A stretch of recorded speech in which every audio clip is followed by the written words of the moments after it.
Tonight we are speaking with photographer, educator, and wine connoisseur, Lauri Novak, on archiving our creative legacy. No compromise, it's just a state of men. And I just can't feel this soul, so we'll just keep shoveling. Oh! How are you guys? I want to thank you guys for asking me to do this. I'm really looking forward to the conversation. Oh, you're welcome. And thank you for agreeing to doing it. There's a lot of things that are important to creators, one of which is our data, our legacy of creations, I guess you could say. As a photographer, I have terabytes full of photos. Mark and I were just talking about our terabytes full of photos that we have. I said I have 21 terabytes, and Mark said, "That's all? What's wrong with you?" Wow. So we have a lot of stuff that we accumulate over the years, and some of us have been around a few more years than others, and we have more stuff. So the question is, what happens with that stuff if we, God forbid, were to pass away, and what goes on? Like, where does this stuff go? So we're going to talk about that with Lauri tonight. Lauri wrote a great article, and I'm going to highly suggest people check this out. It's called The Legacy of Our Photographs. You write for Photofocus, and I'll let you explain that in just a second. But this article is what tuned me into this conversation. And I'm very thankful that you agreed to come on and be our guest for this topic. I'm very excited to talk about it.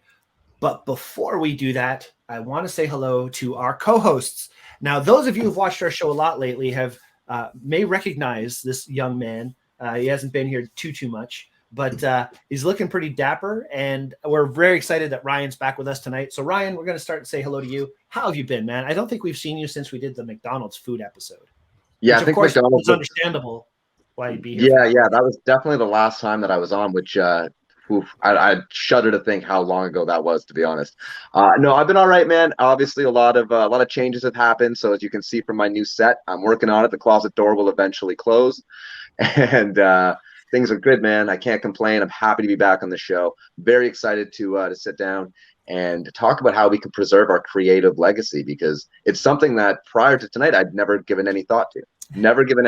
So I'm very excited to kind of get your takes on it and basically kind of BS my own take on it.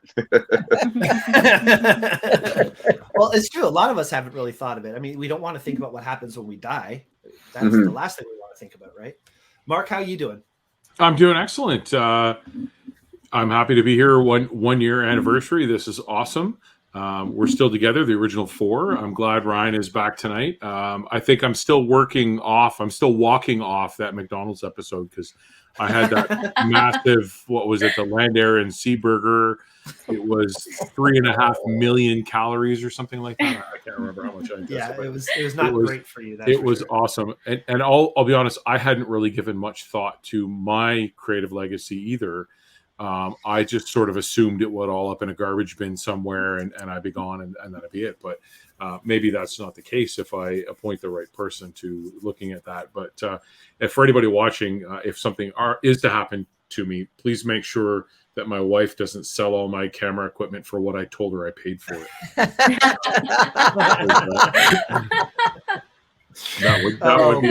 That would be a shame if she sold the whole shoot match for like $150 or something. You know? I know nothing. I jest, but she's my what do I call her? She's my enabler, and she's always with me when I buy stuff. She knows what I paid for. So she'd probably try and sell it for more because it was mine, you know. So, this was Mark Flinders. It's worth more. It was Mark Flinders, you know. His name's on the building. It's Aurora, how have you been this week? I've been good. This week's been a bit of a busy and stressful week at work with inventory and everything, but I'm glad that it's done and over with. I'm really excited to get into this topic tonight. I think it's super important. I also have never really thought of that before, with the exception of like what we post on the internet. I know that remains there unless it's taken off. So that in a way is kind of like our archive. And this podcast is a part of our, like us as co-hosts, a part of our legacy too. So it's really cool to be on that platform talking about this topic. And I'm super stoked to get talking with Lauri about this. So yeah. Yeah, absolutely. I agree. I never really thought about what I would do with all this stuff until a friend of ours, you mentioned his name earlier, Mark, Michael Lane, passed away. And my friend Blake, who was with Michael when he passed, and I had to go to his house and go through his stuff and take his camera gear and find his hard drives. And now Blake has been going through his data himself. Poor guy's 23 years old. You don't expect things to happen. No. But when things happen, what happens to our stuff? He was one of the most creative photographers, one of the most naturally talented photographers I've ever personally known. I'd put him in a handful of maybe 5 people that I've known that I would call like a super talent in the ability to just show up, think of it, and make it happen within 4 photos. This guy was incredible. And 3 days after we shot our whole series of YouTube shows, he went to Albion Falls, and that was the end of that. Tragedy, but all of his data, which was so important, and if he had stuck around longer, there would have been so much more of it and so much more really, really great, important stuff. What happened with it all, right? Like, what do we do with this? So, Lauri, I'm very thankful that you came on for this reason. We all have too much stuff to risk. And I don't want my wife's plan for my photos to come to fruition, which is pretty much just to give Mark all my hard drives and let Mark sort through everything. And that's not fair. That's just not cool. So let me ask you this, Lauri. Yep. What made you think of doing that article? What was it in your life that made you think, I got to write a story on archiving this? Well, I think it's 2018, 4 years ago, my mom passed away. So 4 years ago, my mom passed away. 11 years ago, my dad passed away. And my parents were very realistic. So they had everything like in place, right? They had a folder of who the funeral home was and who this person was and who to call for the cemetery and all of it. I mean, they had everything just like I said, it was all organized in a folder. I didn't have to like search for anything. And my mom was I would have called her a photographer. She was the family, recorder, but always had a camera.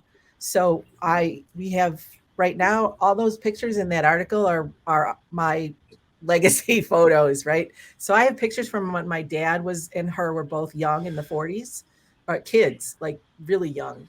And then all through their wedding pictures, their life growing up, coming to Illinois from North Dakota, and every single family vacation we went on, which is pretty much every year we went somewhere different.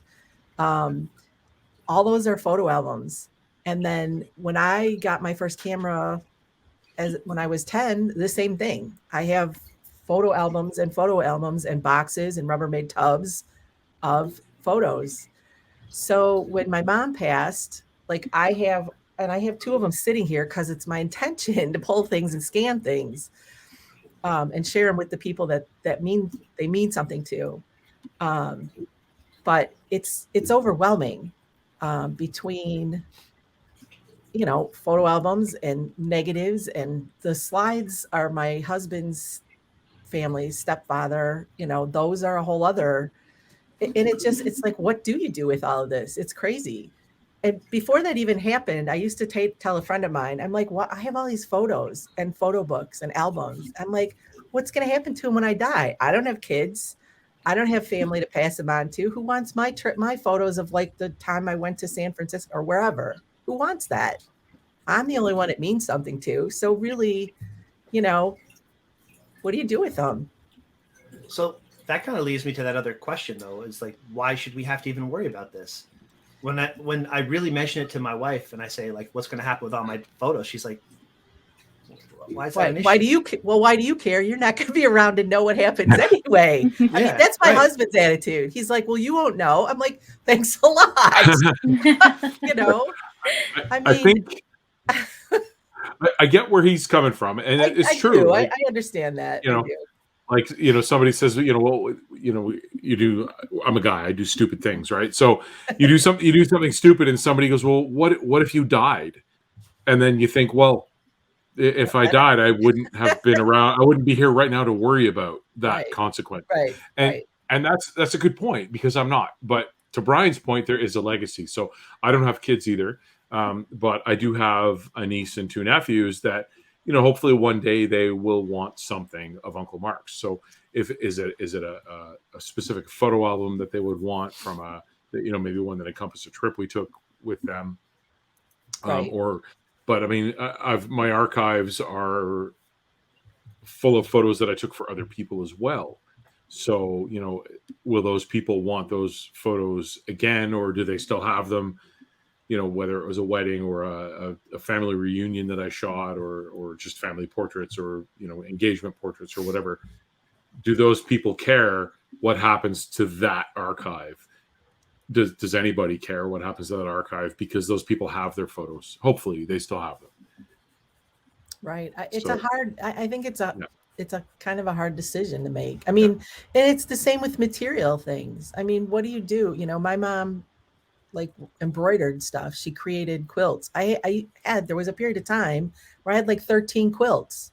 I only have 3 beds in my house. I don't need 13 quilts. You know, but you're attached emotionally, you know. And it was like, it took me a while, but I sent some to a place they used to take things to donate for a charity auction and stuff. But, you know, I still have some things that I still have because I'm like, I don't know what to do with them because I feel guilty just giving them away, you know, but we don't have family to pass things down to. Nowadays, kids don't really want that stuff. You know, it's stuff to them, doesn't mean anything. So it's just clutter, or, you know, there's the whole minimalist, you know, whatever you want to call it. And people don't want the clutter. Yeah. You know, so, and it's the same. Like I said, I have boxes and tubs and bins of slides and negatives and photo books, and it takes a lot of space up. So what do you do with it? Yeah. You know? I just had a customer give me 67 trays of slides to scan and archive. Each tray has 100 slides. I can scan 4 slides at a time. Whoa. It takes about 10 minutes for 4 slides. I'm figuring I have about an hour, not an hour, a year's worth of slide scans to do before I'm finished with this. So, yeah. Oh my God. But this is, again, the life history of a person and their parents and their parents' parents possibly. And so it's important to archive for sure. Now, there's a whole new world of opportunities these days with NFTs and digital data and possible income from your content. Have you dabbled in any of that kind of stuff? Do you know what kind of ability there is? I have not. And it didn't even occur to me to go through like old photos to sell off as like NFTs. You know, somebody might be interested in that sort of stuff. But the whole if you have NFT, something unique. Right. Yeah. I mean, does somebody want a kid sitting on a old Model A car, you know, on a farm? I don't know, you know. Someone listening right now just decided they want it, though. Yeah, right. Contact me. Let me know. Let me know. I haven't gotten into it because I feel like it's a little overwhelming to learn about, to me. And then, you know, I keep seeing all the bad stuff about it too, you know, and the environmental issues and how it's I don't quite understand how it works. You know, it doesn't. In my head, it doesn't quite make sense. Like, what does somebody do with this file? They own a file. They own a JPEG. Okay, now what? Well, so from my understanding of it, sorry to cut in, but my understanding of NFTs, because I did quite a bit of research on it, and all I could really determine is that it's nothing more than modern day art collecting. NFTs is a modern day form of art collecting, but in order to do it, they have, and I don't understand, like the environmental thing comes down to they're buying all these computers and running computers nonstop, and just that part I haven't fully understood yet. Right. But NFTs essentially at its core is just modern day art collecting that for some reason, you know, people on the internet, because on YouTube now you can make millions of dollars doing nothing. So now you've got these kids who are making tons of money saying, I'm going to spend $30,000 on this monkey eating a banana.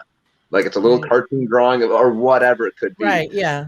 Now there's a way that you can make NFTs, and again, this is not my field by any means, but apparently you could there's ways to make businesses off of it. So it's something that I would highly encourage looking into, but at the same time, it's very overwhelming even for myself, where I'm intrigued by it. I want to know more, and I've spent a lot of time looking into it, and I feel like I'm no further to understanding it now than I was before. Plus, it costs money. I mean, it costs you money to start it, you know. So if you're in a position that you don't have like the expendable money to, it's $300 or $400, I think, around there, just to get started. Well, you know, that's $300 or $400 I could spend somewhere else, like on a plane ticket or something that I would rather do, you know. But I think another thing to consider as well, though, to Aurora's point earlier, is that on the internet, everything lives. You know, it's one of the few places that everything lives. So even like if you're not looking to make profit off of what you're doing, you could just turn all those photos into NFTs, and they will live forever on the internet. Whether or not people buy them, you've at least guaranteed a spot for all of that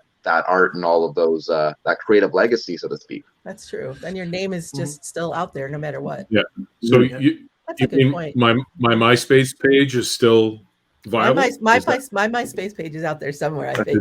You can sell your MySpace page as an NFT. There you go. There you go. Yeah, there you go. I wonder now, if the let's rewind, GeoCities are still around.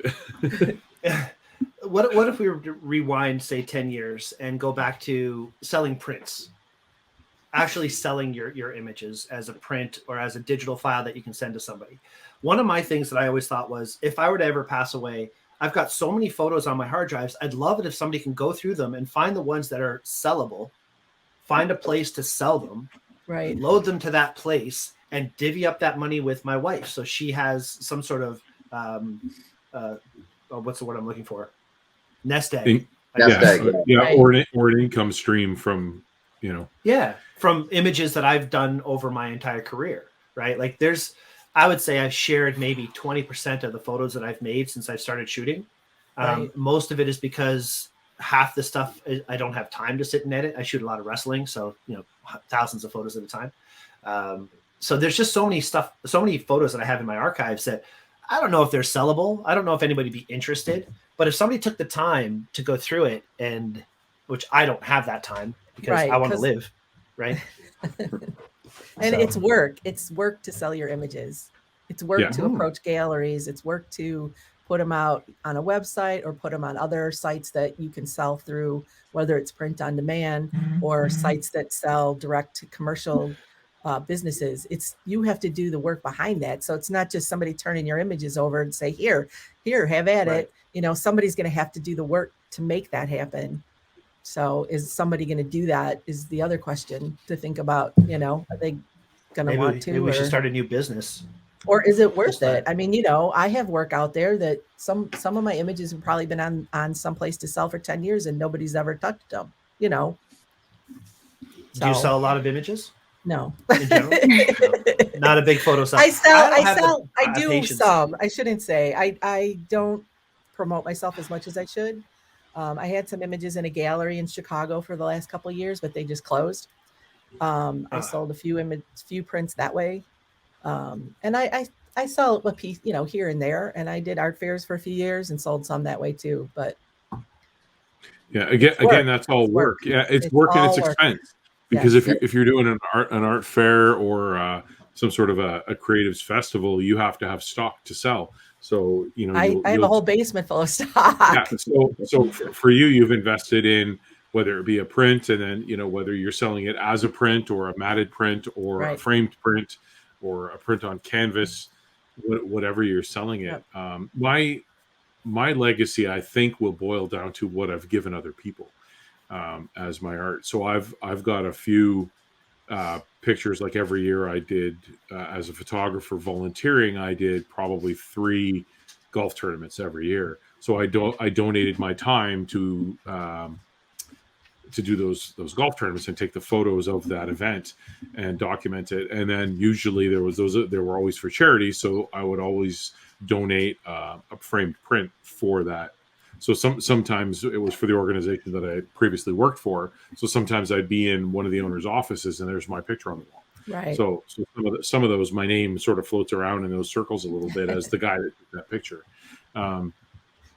So I like to think that that's it, but then it's also gifts as well. So pictures that maybe I gave my mother or other friends, and I have a friend that wants to be pet here, or potentially something that I gifted somebody as an image. Like our neighbors here in Thunder Bay have one of my images, whether they have put it up or whether it's sitting in their crawl space, I have no idea. I haven't been in their house because of COVID. So, it's it just depends on what people are going to do with that. And then my legacy, will it continue on after they're done with the picture, or will it end up at an estate auction or at a Goodwill or a Value Village being sold for $5? $5? Yeah. It's this topic is so interesting, and there's so many ways that we can kind of like twist off and branch off of it.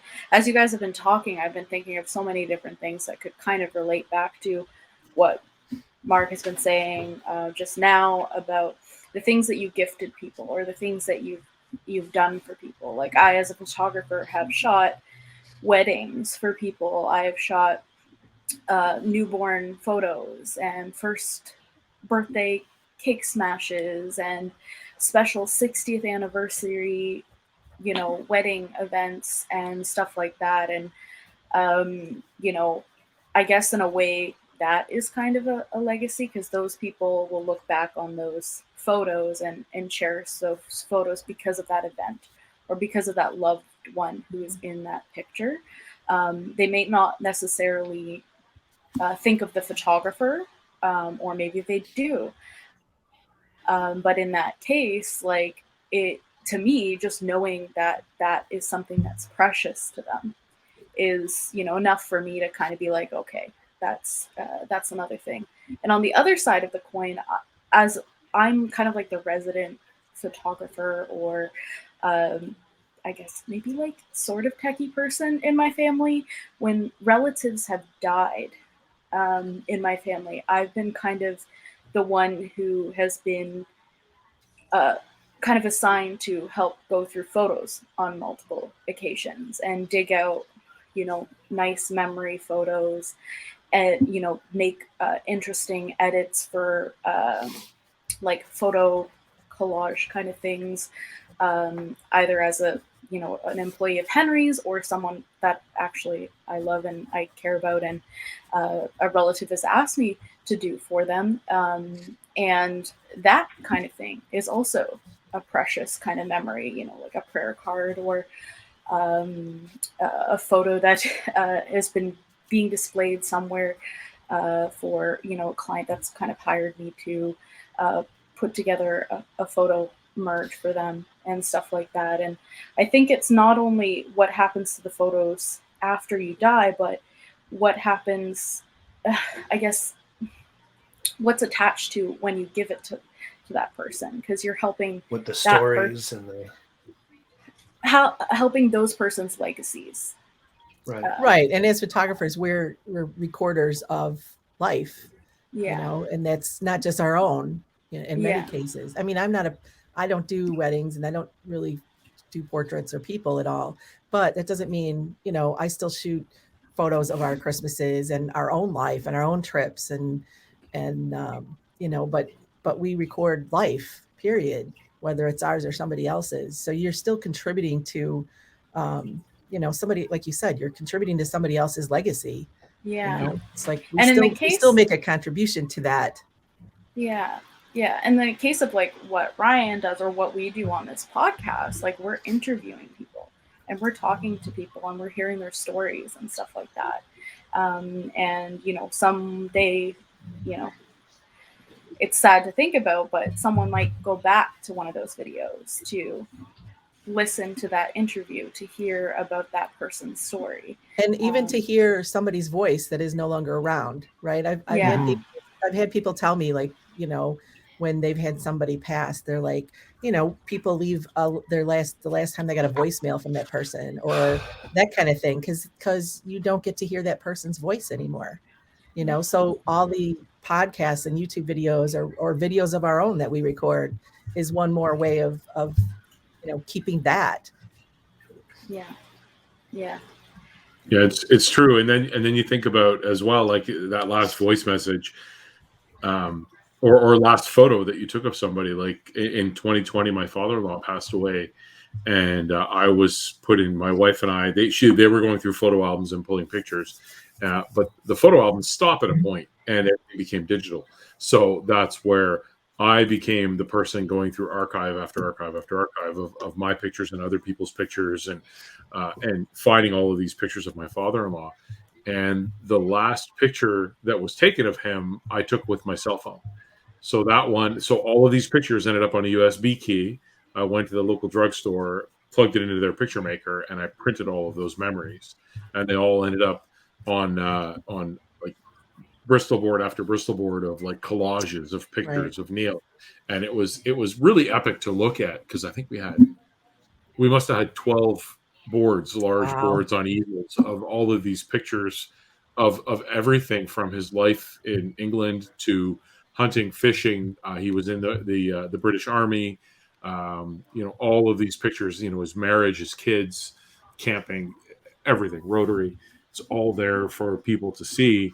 And those stayed up for almost a year in my mother-in-law's living room. Wow. And I mean, partly because people wanted to see them still, and partly because it was a very arduous task to take them all down and put them. We had the forethought. Well, and then what do you do with those boards? Like, I have a big, huge collage downstairs, or a couple of them, from my uncle's funeral, and one that my mom had made for me for something else. And I'm like, I'm not hanging it up in my room. What do I do with it? Well, it's collecting dust in the basement, My wife had the forethought to all of the albums, or like all the albums that are behind me here are all numbered or evented. So if we pull a picture out of that for whatever the reason, we label the back of the picture with what album it came out of, and then it's labeled as a spot. So the first, so it's album number 1, picture 1. And then, so when those out, so the following year when we were back, we had the task of, and it was nice because we got to relive those memories again, but putting them back into the albums where they belong. So that was kind of nice. And then, of course, I ended up with a stack of photos that I had printed that now what do you do? So I think my wife has them, and she's going to put them all in one more album. But then there's the legacy thing. Where do those albums go? Right. Eventually, when that house gets cleaned out. Right. Yeah. So there's other factors as well. There's also digital rights. If we talk about being photographers or creators in general, as Aurora brought up, Ryan's a podcaster. He's got tons of interviews that he's done with all kinds of different people, where you might end up with these stories from people that we've never heard of before. They could be turning into all these other amazing futures that we wouldn't have even thought of. I interviewed Peter McKinnon on my show many times. He's been on my TV show. He's been on my show I used to do like this. And today, I mean, he's like one of the most popular YouTubers ever, right? So people are finding these old links on YouTube of these old shows that it's like, holy cow, look at Peter. He was so young. You can find out some really interesting things, right? But what happens with those photo rights as a digital photographer? You own your photo the minute you go click. That's Canadian law. Yeah. What happens when you are no longer a part of that equation? Where do those rights go? Do they go to your next of kin? Are those photos now all of a sudden just common, available thing everybody can just own? Or do you still maintain those rights? It's interesting, when you talk about that, it makes me think of Vivian Mayer and how they found all those unexposed rolls of film of her. And Aurora was going there. Yeah, I can see. Famous, street photographer. I think that they set up a foundation or something eventually. You also got to hope the right people take care of it, because somebody could have easily profited off of that. That's right. Instead of doing, what I would think is the right thing, and because of who she was and what she contributed to the photography industry. So I think if you have family, is there an estate? Does it go to an estate? Is that something you should put in your will? Like, please do this with all my digital assets. These belong to so-and-so, or, I'm not leaving my digital assets to my husband or my brother because they won't have a clue what to do with them. But where do they go then? Yeah. And you said, maybe there's an opportunity for a business here, to help people. With no knowledge on this subject, I mean, it makes the most sense to me that if you don't leave it in the will, then it would just kind of be. It's just gone. Yeah, exactly. Yeah. Because it's something that you own, it's your property, and like anything else, if you don't do anything with it or prepare for it when you pass, then it's Yeah. So is that the same as, say, a musician? Like you have, by the way, do you guys know who owns the rights to the Beatles, Michael Jackson's music, all these people? Do you have any idea who actually owns that music? No. Shaquille O'Neal. Doesn't Isn't that surprise me. crazy? Shaquille Wow. O'Neal I owns all the was going to music for guess the something Beatles random, and so Michael that does Jackson. not surprise me. Yeah. So the question that I'm thinking is, as a Call musician, you own your data. Are we going to find photographers or other creators able to sell their life work as this massive payoff at the end I of would their think career that types? some would, people like Peter Lick, people who are famous. I wouldn't be one of those people. You think of Ansel Adams or some of those, some of those photographers who in that time period would be, who are those people now in the digital age that would be those people who would be the ones who would have images that they would want to preserve for historical purposes. I don't know. It's a tough question. And the other part of that is there's so many of us. There's so many photographers. There's so many, even musicians, right? Everybody and their brother is playing on YouTube, and everybody is a photographer. So then it's like, how do you even stand out from that as somebody whose work should be saved?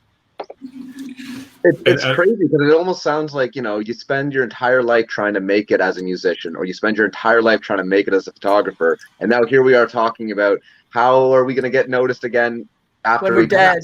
Yeah, exactly. Well, it makes, to me, I start thinking about it and I think, why am I even bothering doing this? Like, what's the point of it all? So I do it because I have an ego. Good question. For me, it's just my ego. I have no problem with At least changing you're it. honest. And I think a lot of, a lot of photographers I know, people are hobbyists or whatever. Some of us try to make a living from it. Some of us do make a living from it. I think though that, it's a therapy for people. For some of us, it makes me feel better to get my camera, go outside for a while and shoot a few frames, that's part of the reasons why I do it. I don't think I'm going to get rich from it. I never had that intention, so, but when you start thinking about it all, and like I said, it's like, what is, but then that goes even further into, why do I bother doing pretty much anything if I'm just going to die anyway? Like, what's the point of it all? We get into the topic of meaning of life at that point. Yes, right. That becomes a much bigger question. But then thinking about, say, artists or painters, a lot of them, their art did nothing until they passed away. And exactly. And that's kind of where my brain was going with this whole conversation. Like we may all be sitting on a gold mine of images that never gets tapped into because but I have to die first. So right. I've always said that I'll be famous after I'm gone. I always said that. I've said that for a long time. Somebody let me know. Well, the fact that this has happened with so many different artists, like painters, like Van Gogh is a huge one that became famous after he died. And you mentioned Vivian Mayer, like her story is like she took like thousands and thousands of images, 150,000 images at least, and some collector in Chicago found was able to buy up her images, and she became famous after she died, right? Because he curated the collection properly. Yes, right. Yeah. And again, like with Van Gogh as well, common name we hear on a regular kind of basis. And it's kind of interesting to think about, like, if something is handled well and curated correctly, as Brian said, there's who knows who could be the next artist or musician or whatever it may be that will be discovered after they pass. And it's kind of difficult. It's kind of difficult to say. And that kind of brings up too, some of the images we have are historical in value. So I have a bunch of images of old farms that don't exist anymore up in North Dakota where my parents are from. And I'm like, are there historical societies in some of the towns up there that might be interested in having them? Yeah. You know, that's Yeah, another that's a option for big some thing. of what we have. We all have, you know, local photos and things of events maybe, or, you know, you could even have photos of a concert of somebody who's not around anymore that somebody might want for historical purposes, you know? Yeah. Well, and I think about what Ryan does with the podcasting, like thinking back, if things like podcasts existed back when we were kids, I know there are wrestlers from that era that if somebody interviewed them on a podcast when they were an up and comer working through sort of the Ontario wrestling circuit, for example, and Ryan interviews that person, but now he's the next Roddy Piper or Hulk Hogan, is there value to that podcast that Ryan Now, did right. Yeah. for archive purposes, or is somebody doing a documentary on Hulk Hogan's life and going back to that interview that a kid that was 12 years old videoed where he met Hulk Hogan and was able to ask him a few questions? Is that going to end up now in that documentary? Right. Maybe Gosh, I'm hoping. right? Well, that's a really good point too, because like as let me see here, as I'm sitting here, this book right here from Ron Hutchinson, who trained all of the top WWE guys pretty much ever, Edge, Christian, Beth Phoenix, Gail Kim, so on and so on. He's a local guy who got me started in wrestling, got a photography of wrestling. And I've got some of my photos in his book, and I was just approached to have some photos in a different book. Cool. Actually paid for them. So a lot of these, especially in the world of wrestling, where people become very famous, like Right. he trained all these nobodies that are now WWE legends in the Hall of Fame. You don't know what's going to happen with your images when you make them. And that's the real important thing that I think we need to get across. I've kind of broken it down to 6 avenues here. So during our conversation, revelation. Okay, first off, the first thing is, does it matter? Does it even matter if our photos are saved? Are our images or is our content such that for some reason or another down the road, will it be important? So I guess that's the first thing, is does it matter? The second thing is, if it matters, put it in a will, make a plan for your data. Actually think ahead a little bit and think, all right, well, maybe Mark is going to be looking through all my 21 terabytes of photos when I die. Shelly will still be calling him. You know, it'll happen. Thirdly, are you going to sell your images? And if so, where? Is there an avenue for you to actually market these images that you make? And way to look at that would be to say, the photos that I made now, do you find other people selling them as it is? If they are, you have a potential of selling your work. If there's none of that kind of stuff, people don't sell wrestling photos. I haven't seen any really, aside from wrestlers selling them at their merch tables. So there's not a huge avenue or revenue stream there for what I do. But a lot of people, there is portrait photographers, stock photographers, landscape photographers, architecture, historical photographers looking through old abandoned warehouses or urban exploration, all these things. Another one, I guess that would be number 4, is how do you save this stuff? Where do you save it? Are you saving it on hard drives? Are you saving it on the cloud? Are you backing it up and putting it in a fire safe? What do you, I'm going to ask, I'm going to throw it to you here, Lauri. What would you suggest as far as saving? Because in your article that you wrote, the final paragraph you say is, technology is constantly changing. Will your files be easily accessed? Will file types change? Remember floppy disks? Yeah, those among a myriad of other types of storage that basically no longer exist. The tried and true method of printing our images is still one of the best ways to ensure future generations will be able to see our stories. So what's your suggestion? Well, personally, I mean, backup is important for one, so you don't lose stuff. I personally have a cloud backup. I have 3 or 4 external hard drives for storage. I don't have an offsite. Well, offsite would be cloud. I have that.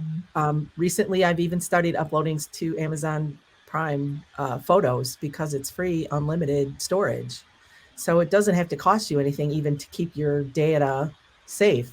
It's just images, though. You're not allowed to save videos there.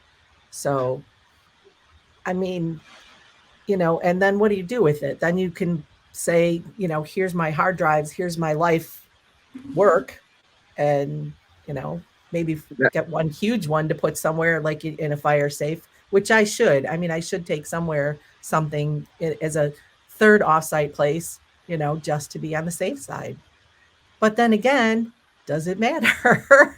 It all comes back to point number one. Does it matter? And I hate that because I've got a really I good feel like take that's a on this. negative attitude to have. But Yeah, And I think I've got possibly, a really good take on this is because something that I never thought about before is the fact that technology changes. Well, I think about that all the time, but the fact that technology changes so much, your and we think about the storage mediums that we've used. We've gone from floppy disks. We've gone through all these different ways of storing our digital files. That right now it's hard drives, but I'm already looking at the way future is shaping up and the way technology is shaping. And the big thing right now is wireless. Wireless is becoming a massive, massive thing. Now, how many hard drives do we have that we can send information to wirelessly? None.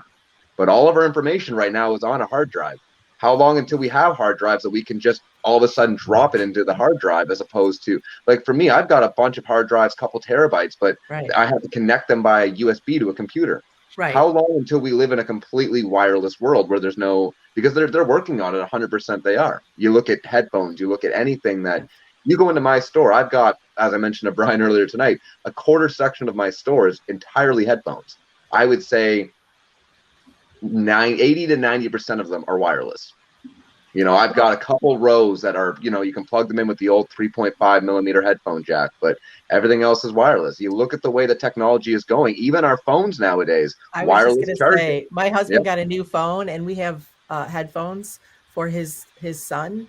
And we were out the other night, and because he's got cerebral palsy and has issues with certain sounds, so we take headphones so we can listen to his music. My husband went to plug the headphones into his new phone. There's no port for his headphone plug that he had. They're already conditioning us. Right. They're conditioning us to be accepting of a new wireless world, which right. I'm not necessarily against, but it goes right back to the fact that I look at all my hard drives and all the information I've stored on those, thinking, hey, that's what I should be doing right now. And that might not matter in 5-10 years. You might not be able to plug it in anywhere. I might not be able to plug it into anything. I might have to hope that my computer that I'm using today still works in 5 to 10 years, just so I can try and Now, a cloud service, though, I think cloud service is a great way to store all of our information digitally. But again, how long until the cloud? Like, the cloud stuff concerns me because we're storing it on so many different clouds. Right? Clouds it's based on the company. So what happens to that company if they decide that they go bankrupt, they sell off their assets, whatever happens? There's so much unknown. So to your point, I don't think it's a negative thing to say, should I even care about what happens after I pass and happens to my stuff? I think it's genuinely like, will it matter? Because of the fact that all of this stuff, we could put all of this effort and work into trying to preserve it.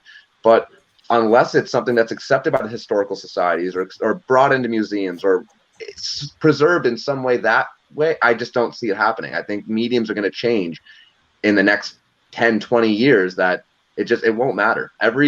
Life changes and technology is changing so quickly. And I think it's just going to keep surrounded by it.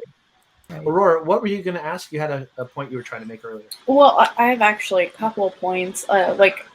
One thing that you guys were saying earlier about like how quickly things have changed. As Ryan was saying, like the way that we store things is so much different. Like working at Henry's, we have the video transfer service. Brian does it on the side as well. And like in the last year, we went from recording on DVDs to USBs. And then we're also doing Google Drive drops.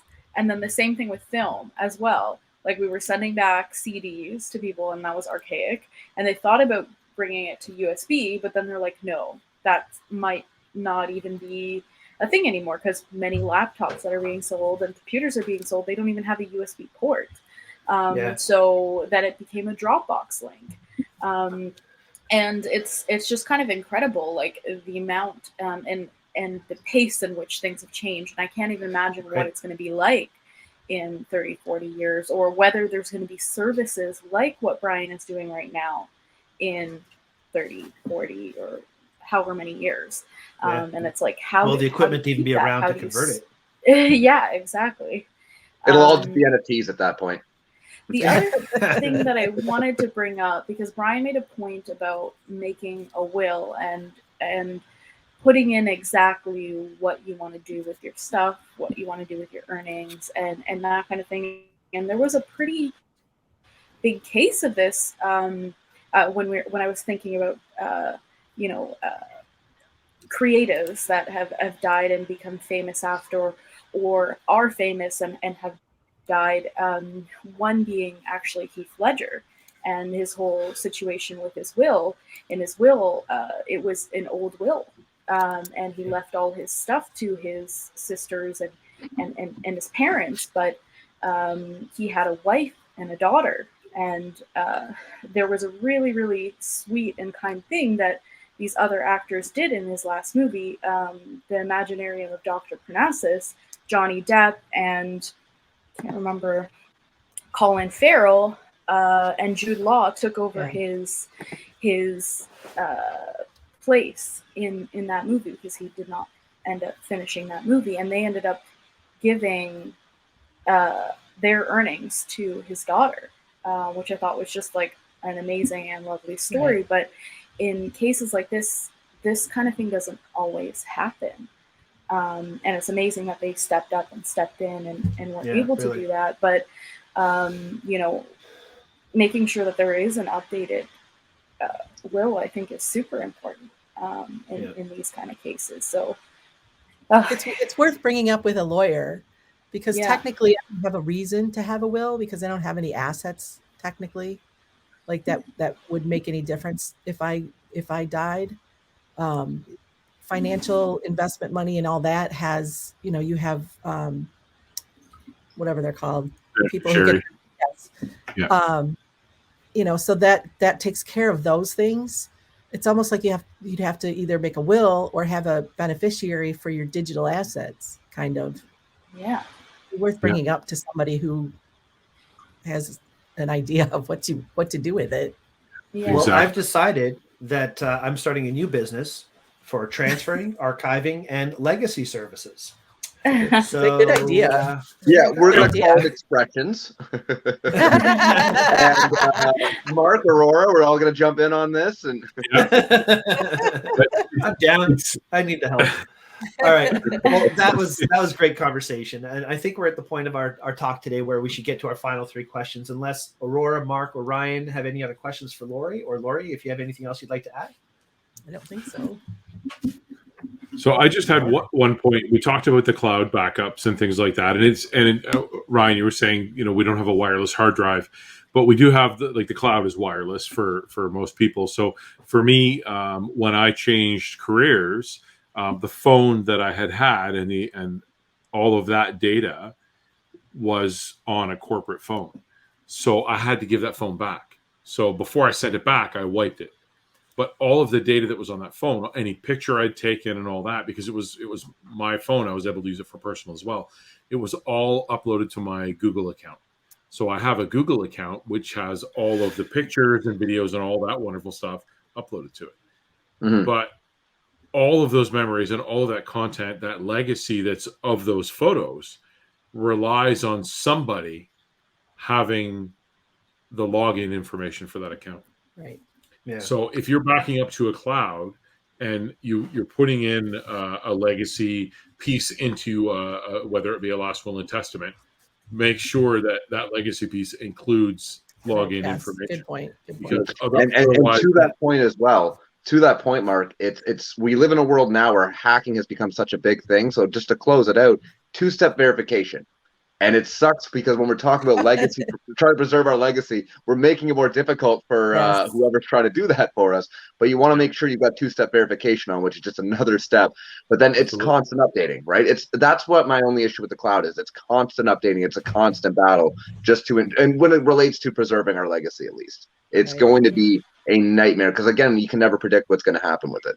Yeah. Which is why what I predict is going to happen with all of my hard drives in my computer in the event of my passing is it's going to end up in an electronics recycling facility somewhere, and it's going to get mined for any gold and copper that's in it. Mine too. atmosphere. Oh, that's pretty sad. That's pretty While sad. we were talking, you probably saw me start laughing at one point.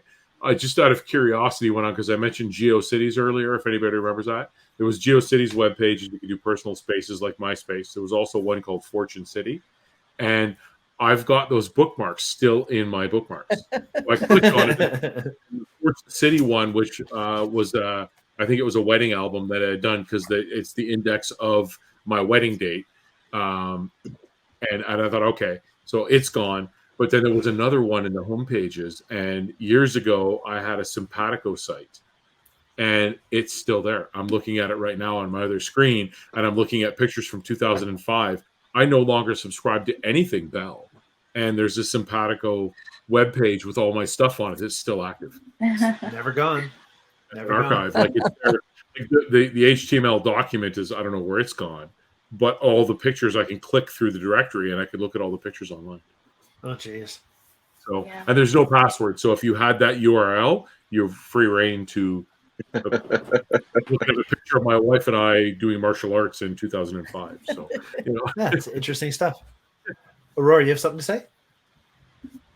I mean, there's so many different things that are running through my head right now because I think this is such an expansive topic. Like, one of the memory that keeps coming back to me is my mom had to move recently, like this year, and she was downsizing significantly. She was going from a house to an apartment, and she had all this stuff from my grandmother and my grandfather. My grandmother was, like seamstress. She was into like knitting and all that kind of stuff, as well as like super great in the kitchen. She had all these recipe cards and boxes of all this stuff, and my mom had to kind of whittle through a lot of that, and I had to partake in going through some of that stuff. And I remember, like, oh my goodness, one of the things that was a big thing for me is those lemon squares that my grandmother made. I haven't had anything that tasted like that, and we actually found her recipe card. It was Sheriff Pie making recipe, wasn't it? It was right from the Sheriff box. Yeah, all my favorite like recipes from when I was a kid ended up being just a mix that somebody did and they lied to me.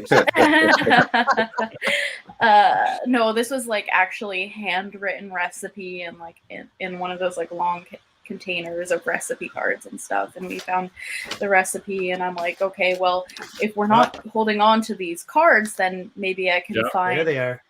A way to digitize them, take high quality photos of them or scan them. That's what I'm sitting looking at. There you go. Yeah. And there's just so many ways that we can kind of look at it and do this. I mean, holding on to the physical thing. I mean, if my mom had done this way earlier, we may not have had that digital option, right? Or we may not have had that. She would have to handwritten into one master ledger or something. I put them in photo albums, the cards. Oh, so they're all in a photo that's a cute album. idea. But if you were to scan that, then Aurora, if you scan that as a high quality digital image, you can share it with the family, any cousins, nieces, nephews that may have remembered Nana's recipe or Grandma's recipe. Yeah. Now they have it. But the important thing there is it's not only Nana's recipe, but it's in Nana's handwriting. Yes. Yeah. And that's where a legacy can carry on. Maybe it's those things that we're putting too much stock into. What am I doing with my pictures? And it's not a picture I took of my nephew that he's going to remember. It's an item that he remembers from that event. So maybe he's still got in a drawer somewhere where whenever he's cleaning up, he opens it up and goes, can't get rid of that rock Uncle Mark found on the beach that day. Maybe the picture is not what's important. Maybe it's the rock that he found on the beach with me. Right. The connection Everybody to the experiences things different. Yeah. Or maybe turn it into super an NFT. interesting. Turn that rock into an NFT. Super interesting conversation. A little bit depressing at times, but all in all, I think what we've taken, that's life. And that's exactly what we take away from our archiving our legacy is this is our life. And if it's important enough to you to save that information, plan for it, find the right method that works for your lifestyle, and save your stuff. Archive it properly. Think ahead a little bit, maybe. And I think that's what we're all going to take away from this is that we thought a little bit more about the importance of our work. Is it important, first of all? And what steps do I need to take to actually save this information accurately? Thank you so much, Lauri. That's been a lot of great info. Mark, Aurora, and Ryan as well. That's been a great conversation so far.